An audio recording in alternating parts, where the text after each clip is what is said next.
غشيا وما فوقه كناني كما جنح إليه الكثير وارتضى ابن مالك بن النضر بن كنانة بن خزيمة بن مدركة بن إلياس وهو أول من أهدى البدن إلى الرحاب الحرمية وسمع في صلبه النبي صلى الله عليه وسلم نورا يتلألأ سنا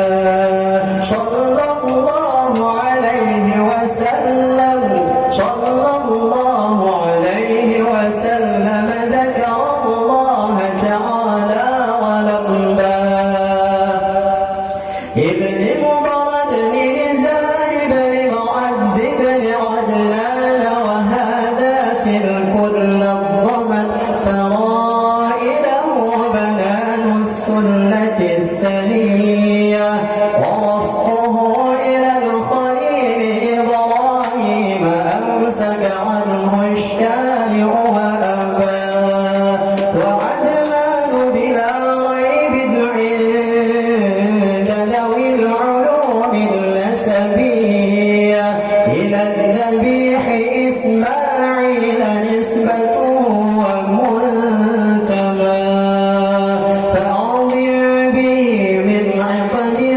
تألقت كواكبه الدرية وكيف لا والسيد الأكرم صلى الله عليه وسلم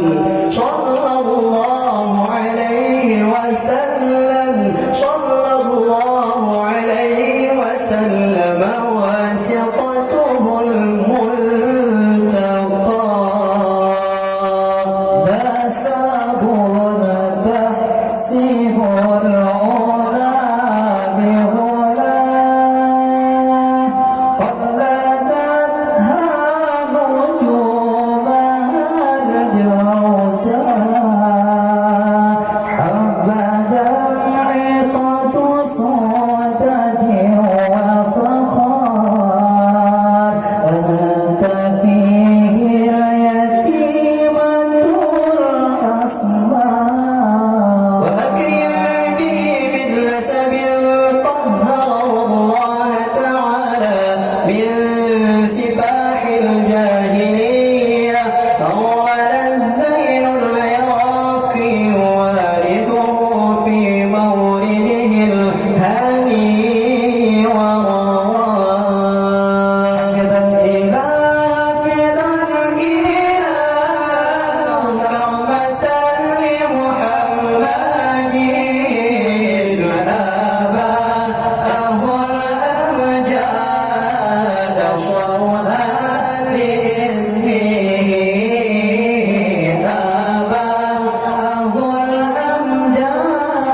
جاريا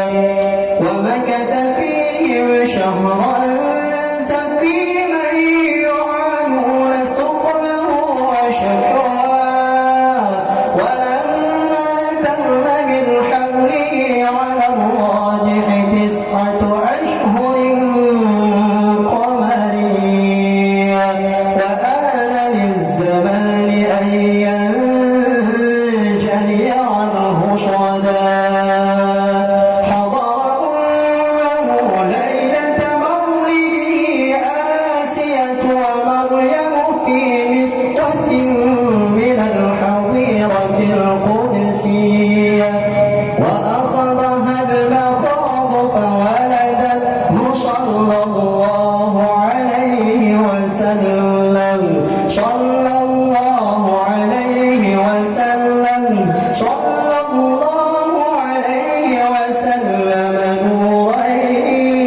يتلألأ صلى الله على محمد أنت الكوكب تدير يا رب صل عليه وسلم أنت الأيام وليل صلى الله على محمد أنت الكوكب تدير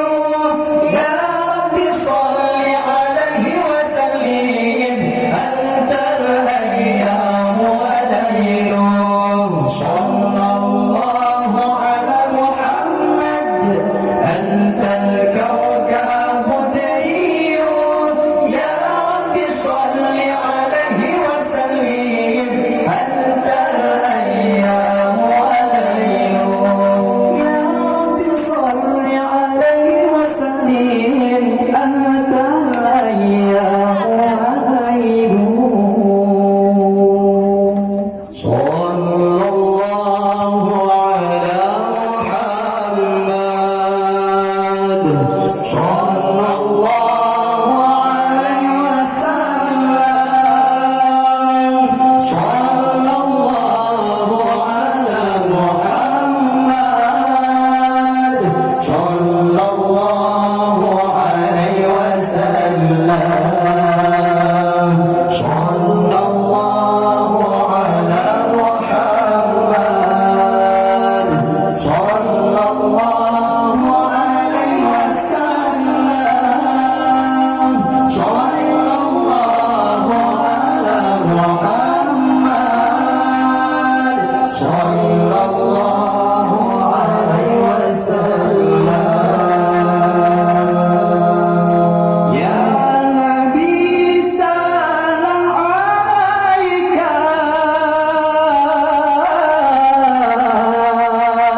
يا رسول سلام عليك يا نبي سلام عليك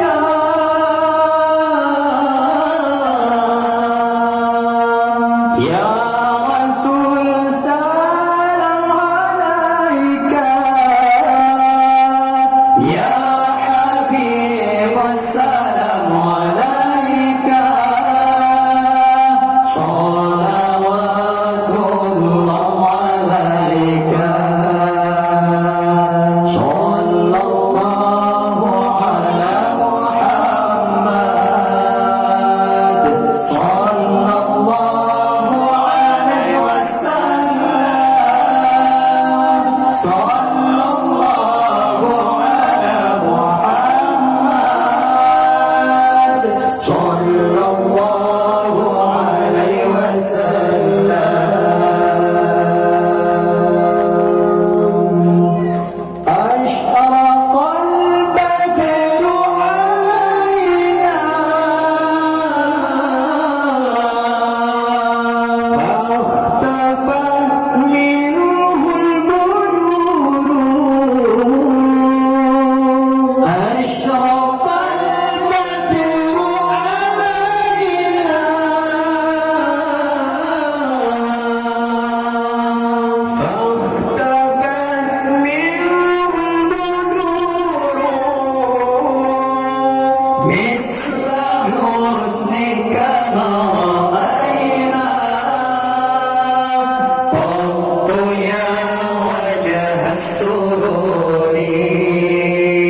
صلى الله